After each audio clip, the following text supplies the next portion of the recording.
Hi, I'm Matthew Herzberg, and this is the Myopia Mindset. My guest for this episode is Dr. Dwight Barnes. He wrote an absolutely stellar article about his checklist for starting a myopia management practice. He's going to come onto the episode and go into more depth and detail, not only just about the article as a whole, but about each of the topics that he outlines. I'm going to put a link to this article in the show notes so you can follow along with us. The regular version of this episode will be about 30 minutes or so, but if you're one of our supporters, if you went to myopiamindset.substack.com, you're going to get an additional 30 minutes of this episode. All right, let's get to it.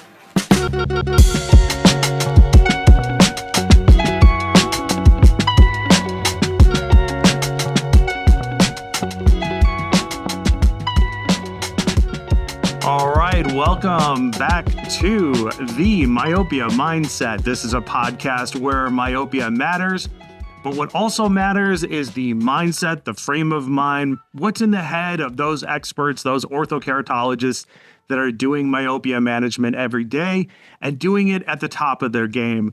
And that is what this podcast is all about. I got a special guest with me, Dr. Dwight Barnes. He is an outstanding orthokeratologist. He's a myopia management specialist. He's a fellow with the American Academy of Orthokeratology and Myopia Control. He's a board member of the IACMM, and he is frequently on stage speaking about all sorts of topics related to myopia management and orthokeratology. Dwight, welcome back to the podcast, or welcome back. Welcome to the podcast for the first time. I guess that's true. Although we have done a podcast before. Back on the Corrected View. Awesome. Yeah, for sure. But thank you for having me, Matthew. Yeah, I love having every opportunity to talk about myopia control. It is absolutely my passion. I love talking to people who have been doing it longer than me, so I learn. I love talking to the newbie so I can teach. That's one of the great things about the myopia control space that exists now, as it's grown from just a handful of the pioneers to be a larger group of people. It's that camaraderie, that sense of teamwork where you do get people who want to see their colleagues succeed and they want to provide their pearls of wisdom to help others to improve their game. So yeah, for sure. I love what you said, because in my very first episode, I said, a lot of people ask me, what's the secret to orthocare myopia management? And there is no secret. It's not being withheld by the people who are doing it successfully. And Dwight is a perfect example of that. He is open to questions. He loves to talk about this stuff. Sure. No matter your familiarity, no matter your skill level, he, if you see him at a meeting, definitely grab him and start asking him questions. Yep. Yeah, and the meetings are where it's all at. You mentioned AAOMC and, of course, the Vision by Design meeting, which is one of the big ones. I just got back from GSLS, which was great. That's not one that I go to every year, but that was a great environment there as well. Got to see some good colleagues there. So the energy is so wonderful around the specialty. Yeah. And I'm glad that has been enduring, over the years. It's like, I go back far enough where I can remember where we were lucky enough to get like an hour or 2 hours at most to talk about ortho-K at a meeting. Sure. And now it's the buzzwords. Myopia management is a whole thing. So I'm super excited that it's well represented at meetings. So Dwight, I have you on the podcast because, when I wanted to bring back this or start a new show, I was like, we need to cover like the workflow of a practice, the essentials, here's your checklist. Make sure you have these things in place before you start. And I was lucky enough to come across your article that I'm going to link to this article in the show notes. It's in the review of Optometry. So I'll put a link to that in the show notes. And Dwight just very accurately and very expertly just nails it on these are the things that you should have in place. And here's a handy checklist. And here's just enough information about why these things are important. So I thought, instead of me reinventing the wheel, why don't I just go to the source and have Dwight on the podcast and we'll just talk about it.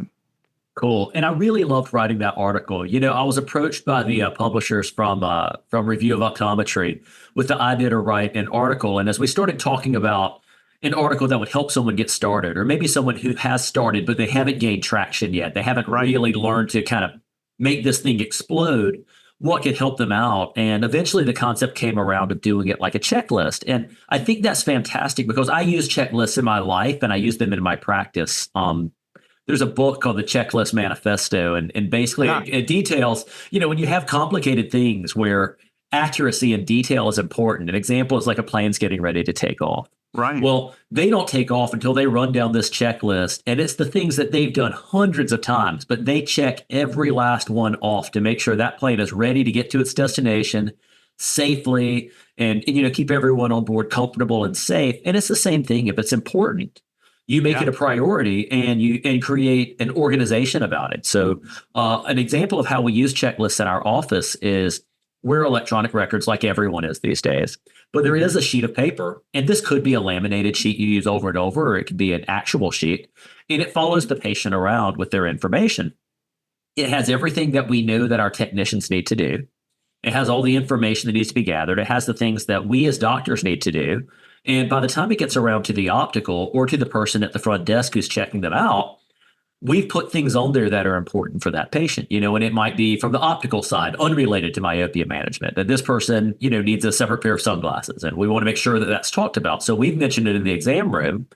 And when it gets to the optical, they know we've done that.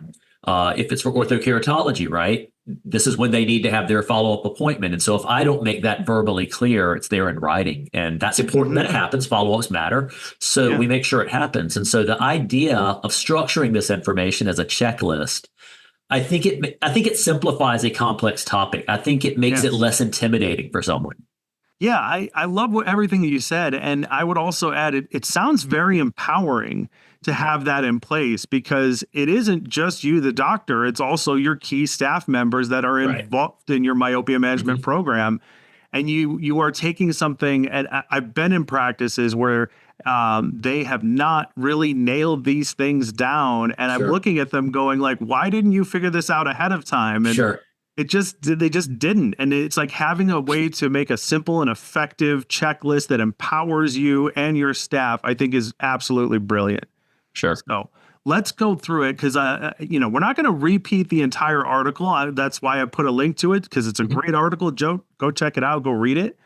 But I want to cover some highlights about the different sections of it. And the first one that stuck out to me is in the introduction, where you said that myopia management provides a fun challenge and a change of pace. And that's the note I want to start on. Like, how is myopia management ortho-K fun for you? And what is it added to your practice? Like, why do you wake up every day and like, I get to do myopia management? Absolutely. I think there's a couple reasons for that. So I have, and I may have shared this with you at some point, Matt, but I have a personal story with that. I grew up, I'm 49 years old. So I grew up at a time where myopia management was not a thing. We knew that there were nearsighted kids. We knew they tended to get worse, and we knew that that wasn't a good thing, both in terms of quality of life and in terms of eye health. And there were concepts, maybe this would help, maybe that. For a while, they fit just a regular standard, regular GP lens during the day. Maybe it would help. It didn't, but it was a nice effort at the time before they learned about ortho-K. And then these practitioners that were the early folks, guys like Somi O and Carrie Herzberg and, Paul Levine and some of these people, Caroline Kalki, so many, I couldn't list them all, Eddie Chow, that started fitting them and learned about it. But growing up as a child who got more nearsighted every year, watching, my parents made me worry about, okay, oh my gosh, how high is this prescription going to go? And to give you some context, I got up to a minus 1250, Matt. That's a really high prescription. My axial length is over 29 millimeters. And for those of you who do biometry, that is an outstandingly long eye. And I don't get a prize for that. That's not a good thing, right? So, lattice degeneration and laser, fortunately no retinal detachment, but I've had lasers and I'm a pseudofake at 49 years old because if you don't know this already, high myopes get cataracts earlier too. So I understand that part of it. And so being able to answer the question that I got from patients so many times, Doc, my child gets more nearsighted every year. What can we do?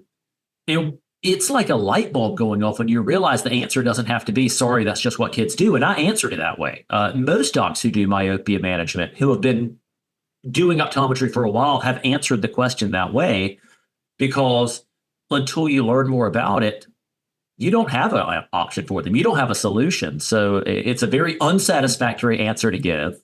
And it feels much more satisfactory to say, hey, look, this is a problem. This is why it matters. and this is what we do about it. This is what we do here in my practice. You're in the right place. We know what we're doing. Yes. And so that's the reason I get excited about it. You mentioned a fun challenge.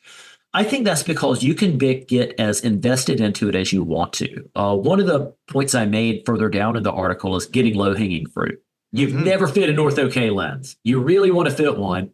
Okay, well, if you're going to grab somebody who's a -7, -2.5 cylinder, that is not your patient to start with. And I think that's common sense, but people are so ready to get going.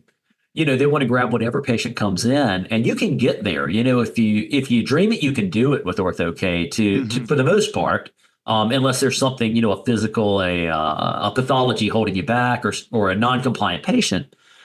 But start with that -3, -350, basically spherical, pretty normal cornea, the bread and butter patients, and grab that low-hanging fruit, and grab the next one, and grab the next one. And then when you've done 5 or 6 or 10 of those, then you start to learn, okay, what if I did handle more astigmatism? What if I branched out into a more complex design?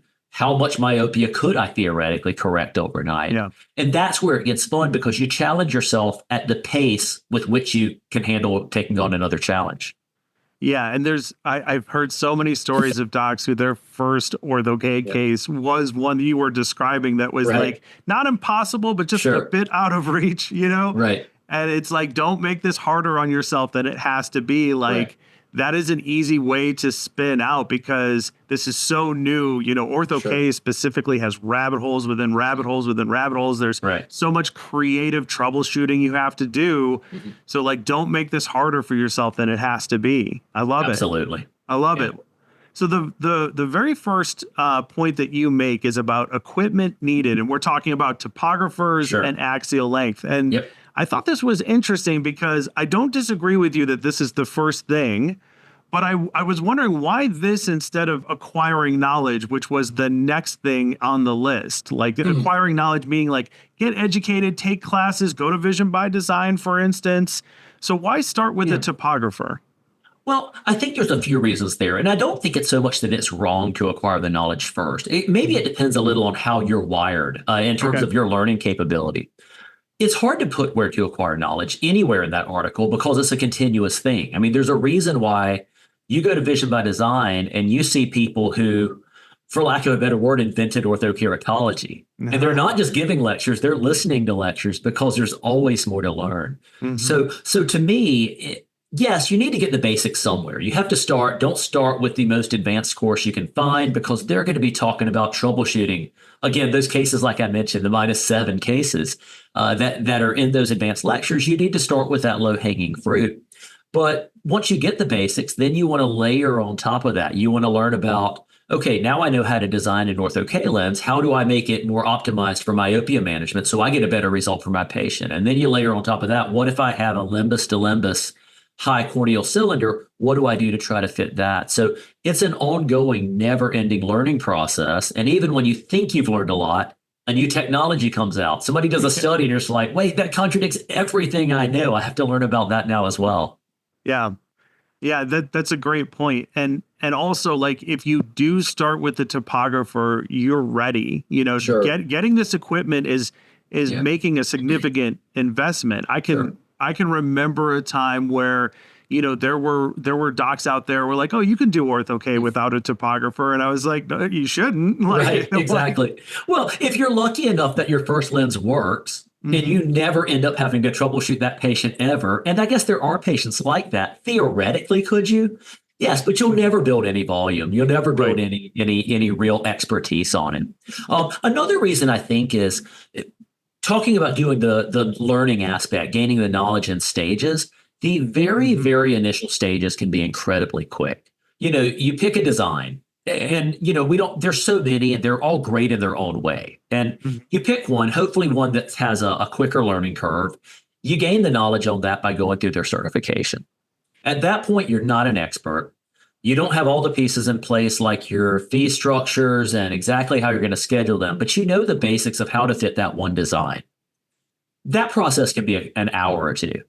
And so you take that and you fit that one hopefully easy case, the one that looks easy on the surface, right? They don't always turn out Yeah. that way. Yeah. My buddy Albert once told me, and I found that he was right. Albert Pang, and I know you know Hmm. Albert. Hmm. He was one of my mentors starting off, and he said, about 80% of the patients are going to be exactly as difficult or easy as you think they're going to be, and the other 20% are going to surprise you. And he's absolutely right. Oh, You take it yes. on a difficult case, and it ended up being, oh my gosh, I got that in one lens. That's fantastic. Good for me. And then you take on one that's like a really on the surface simple case, and you're still troubleshooting it 3 months later. Yeah. But that initial knowledge can be very, very quick. And I think it's just important to kind of have that reminder to yourself, okay, I know how to get started, and I fit a lens, and maybe I fit two lenses, and don't stop there because there's so much more to learn.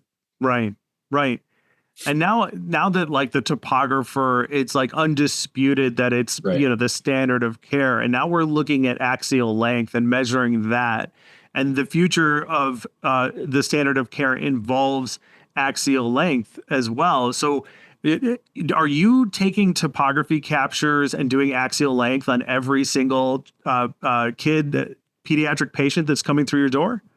I'm getting the axial length on every kid. Mhm. And that was an interesting evolution as well. So my office moved from a smaller space that we had outgrown for years, and that's how it works. Sometimes it takes you a while Mhm. to take that step to a larger space where we do have space. And space is a premium, especially if you're in a big city, where real estate's tough. And so many of our practices end up challenging themselves with the space constrictions, right? You just don't have enough room. So it took us a while to get to the point, even though I believed in it, to doing axial length on all pediatric patients. We did end up implementing that. Now, for the topography, we'll get that if we think we're moving toward myopia management.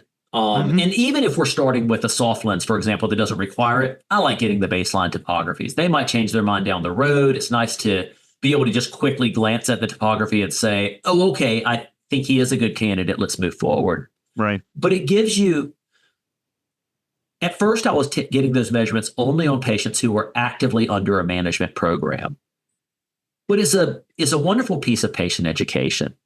Mhm. And it's also a wonderful thing for doctors because you do get those patients whose axial lengths are much, much longer than you would expect based on their refraction. They're not a 5, they're not a 6, they're a 250, but for a 250, they have a long axial length. And knowing that their risk profile is worse allows you to manage them better and allows you to educate the parents more appropriately on maybe what the next step should be with their child. Yeah.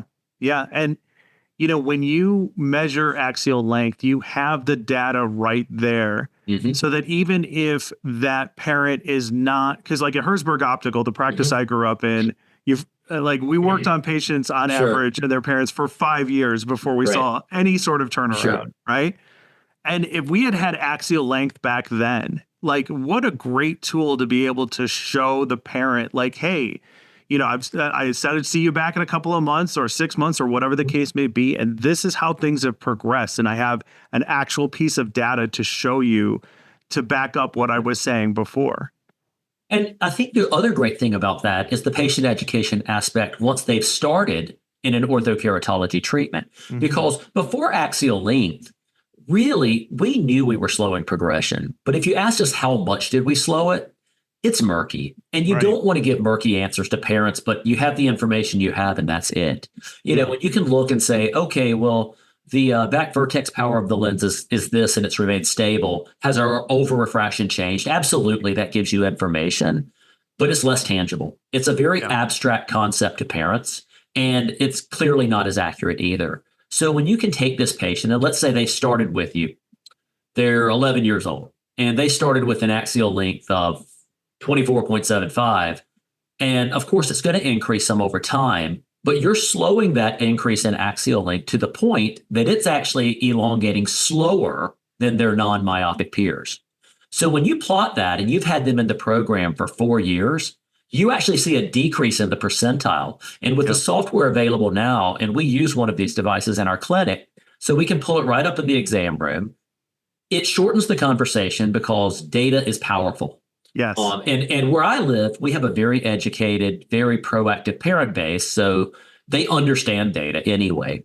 But anyone can understand that because all of these kids had growth curves for their height and their weight when they were very small.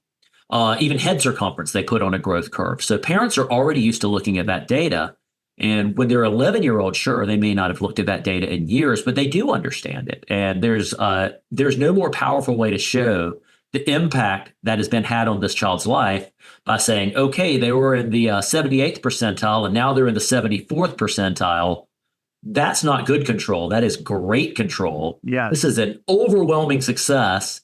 I hope you're as excited as I am. And I don't know if you can tell, Matthew, but I get excited about things like that. Yes. And I think it is a contagious because the parents should be excited. They've done this wonderful thing for their child by enrolling them in this program before their child was old enough to make that decision on their own and before they had the financial means to do so.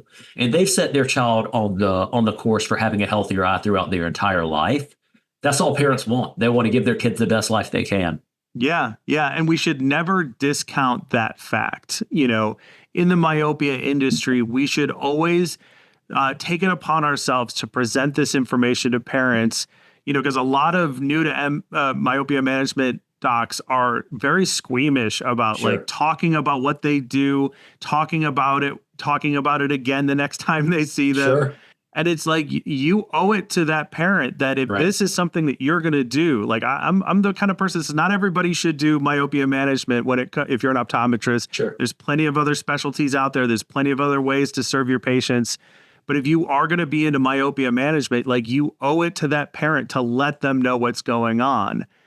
So I love everything that you said with that. And on that line, there's a parallel there with other specialties like vision therapy. You know, if you don't do vision therapy, but a child clearly needs it, you're doing them such a disservice if you don't mention it. And yes, you're going to have to do a referral to a colleague and you're going to have to get comfortable with that. And hopefully there's someone nearby who knows what they're doing and will send that patient back to you.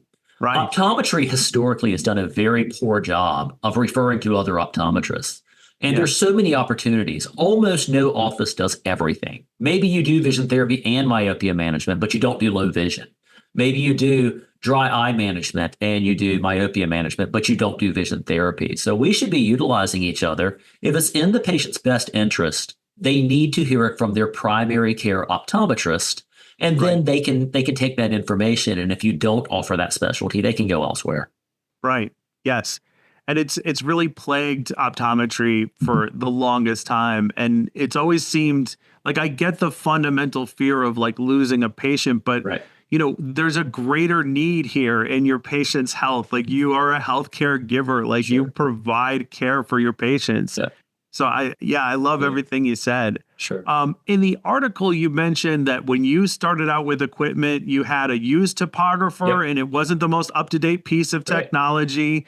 And we are very lucky today because we have so many wonderful, new, exciting pieces of advanced technology when it comes to, you know, orthokeratology, like topography and axial length and whatnot. And, you know, a lot of the practices that I've been in over the last couple of years, that like, because the private practice owner, I think that dynamic is shrinking. There's a lot more associate doctors. There's a lot more kids coming out of optometry school saddled with debt, and it's difficult for them to, you know, buy in or start their own private practice.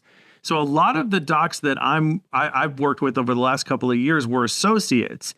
And when I would tell them about how important axial length is, they would say, well, you know, I have to get approval to do that. Do you have any tips or advice like on how they might be able to do that, like to pitch that concept to them? I think the best way hopefully you work with a doctor who's open-minded about myopia management, but not everyone is. And I understand that. If they're not, you know, business owners, you always want to put the patient's best interest first, but you do have to worry about the bottom line. You know, ultimately, when you've paid all your expenses, there has to be money left over in the bank account. And so there is a return on investment for this technology. Taking topography for an example, right?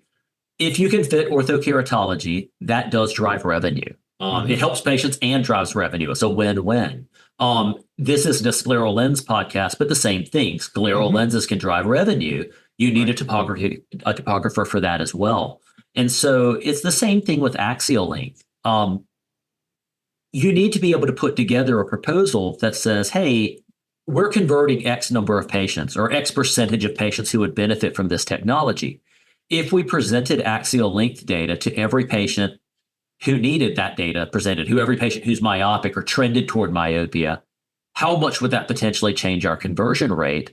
And common sense would dictate that it will change it, right? So all of a sudden you do more fits, your fits are probably more successful because you're able to track how well they're working. You're able to illustrate that information to the parents. More people stay in the programs as opposed to dropping out after a couple of years when maybe it would benefit the patient to be in it longer. I think that's really the way to do it, is say, hey, this is going to provide better care. It's going to make me a better doctor, and it's going to ultimately make the practice a bit more money as well. Yeah.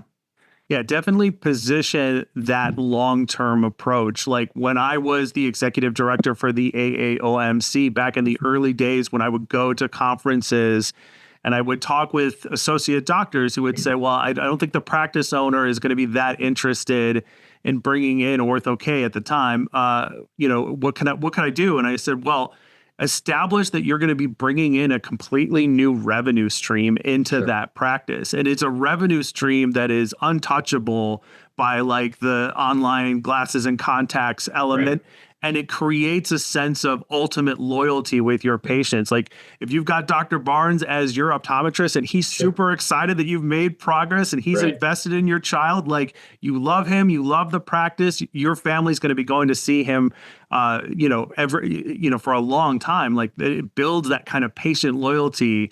That is an untapped revenue center, in my opinion. And I know it because I grew up with it. Like that's the model my parents used, you know? And kids and parents do get excited about the technology, even if they're a little fearful to start with, and there can be fear from parents. They don't understand it. They've heard the term. They don't know what it is. It requires a more nuanced explanation. And then they really need to be explained, okay, this is what's involved. These are your financial costs. These are your commitments, number of visits. Kids are busy these days, right? They have a lot of activities. You need to come in. And then these are the benefits, right? We don't know exactly at what rate your child will progress. We do know that your child will progress. And they're at a point right now that I consider them to have a fair bit of risk. And this is what the benefit is to your child. I think that's really powerful with that. That's important. Yes, totally. Love it. Let's go to acquiring knowledge. We covered a lot of the topics that I had written down. But one that I like, we understand the importance of, like, there's so much education out there, right? Like Vision by Design is important because it is the meeting for myopia management. Right. You cannot do better than that. It has an outstanding boot camp for newcomers program that Dr. Barnes has participated in, is a key component of, and you really cannot find a better experience that. But like at the time we're recording this, Vision by Design isn't until October of 2025. Right. We're at the beginning of the year here in January. Sure. So what other kind of things should doctors be doing to get educated and acquire that knowledge before Vision by Design? Sure. Well, I am biased toward the AAOMC. I'm biased toward Vision by Design and boot camp. So I think I would say, first of all, I would circle that meeting on your calendar. Look it up, find out when it is, circle it on your calendar. And yes, you don't want to wait to start learning until then, but realize that's going to build on what you've got. Boot camp was the brainchild of Caroline Kalki, and she's amazing.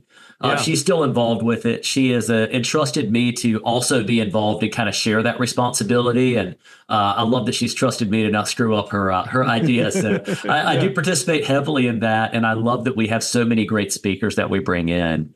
As you wait for that meeting to come around, you should absolutely subscribe to journals that have a lot of content related to this. There's a review of myopia management. If you're not subscribed to that, you should probably do that. It gives you some good insight.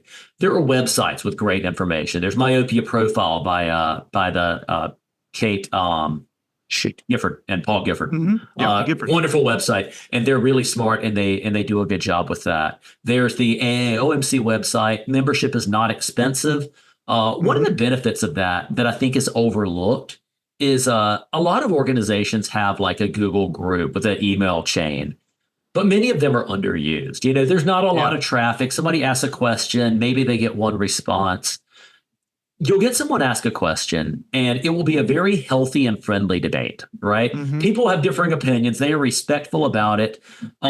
I've seen online groups where people just get ripped apart for not knowing something. I'm like, oh my gosh, like, is that really what we are as optometrists? And you don't get that. Again, because of the camaraderie that exists, people say, okay, I can see from the way this question was written, this person is new to it. They don't have a lot of knowledge. Let me encourage them. Let me Yeah. correct them. And then let's let others chime in. And all of a sudden you're reading through this email thread and you're starting with a question that seems so simple that of course you understand that. Mm-hmm. And sorry, my phone's ringing here. I'm just gonna turn that off. So it starts with a concept that as a seasoned fitter, you completely understand and know, but you're not wasting your time because by that fourth or fifth response, it's evolved into a really nuanced conversation with a ton of great information from some of the smartest people in the orthokeratology world. Yeah, it's docs from all over the world, the larger community who are participating in that conversation. In the article, you had mentioned that you had also sought out or had the benefit thereof of mentors to help you go over cases and teach you things. Like, what is a great way to find a mentor? Is that through the AAOMC? Is it like if somebody has identified somebody they want to approach as a mentor, what kind of questions should they be asking to get them? Sure. Yeah, I've been on both sides of that. And it's fun on both ends to learn from somebody else. All right, well, that's it for this regular version of the episode, but the discussion doesn't stop here. It actually continues in an extended version of this episode, which is available to our Substack supporters. You can, if you're interested in getting the rest of the episode, consider becoming a paid supporter of the Myopia Mindset. In addition to an extended version of this episode and every other episode that we do, you'll also get access to exclusive monthly bonus episodes of the Myopia Mindset. And I know you're interested. You've made it this far. And for the cost is $12 a month, which is basically the cost of a cup of coffee each and every week. And that's how I like to put it. Listen, if you would buy me a cup of coffee each and every week to nerd out about myopia, to bring on amazing guests, to spread the word about how awesome myopia management is and how more ECPs should be engaged in this specialty, then please consider becoming a paid supporter of the Myopia Mindset.